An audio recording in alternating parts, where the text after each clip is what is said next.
ওয়ামা খালাকতুল জিন্না ওয়াল ইনসা ইল্লা লিয়াবুদুন। আল্লাহ বলেন আমি মানুষ আর জিনকে সৃষ্টি করি নাই, হ্যাঁ করেছি একমাত্র ইবাদতের জন্য। লা তাআতা লিমাখলুকিন ফি মাসিয়াতিল খালিক।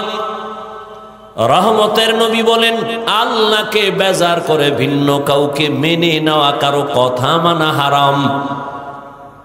আল্লাহকে অসন্তুষ্ট করে মা বাবার কথা মানা হারাম। আল্লাহকে বেজার করে পীরের কথা মানা হারাম। আল্লাহকে বেজার করে শিক্ষকের কথা মানা হারাম। আল্লাহকে বেজার করে নেতা নেত্রীর কথা মানা হারাম। এক কথায় দুনিয়ার সবাইকে বেজার করা সম্ভব, আমার আল্লাহকে বেজার করা সম্ভব না। এ কথা একমত? একমত, কিন্তু মানেন না। কেমন?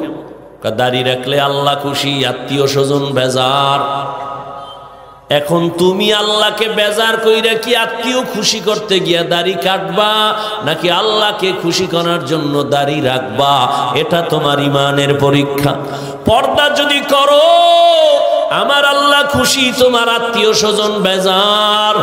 এখন তোমার ইমানের পরীক্ষা, আত্মীয় স্বজনকে খুশি রাখতে গিয়ে তুমি কি বেপরদায় চলবা, আল্লাহকে বেজার করবা, নাকি আল্লাহকে খুশি করতে গিয়ে তুমি পর্দা করবা, আত্মীয়কে বেজার করবা? এটাই তোমার ইমানের পরীক্ষা। এই পরীক্ষায় যদি তুমি পাশ করতে পারো, ধারণা করো তুমি জান্নাতের পথিক। আর যদি ফেল করো, তুমি ধারণা রাখো তুমি জাহান্নামের পথিক।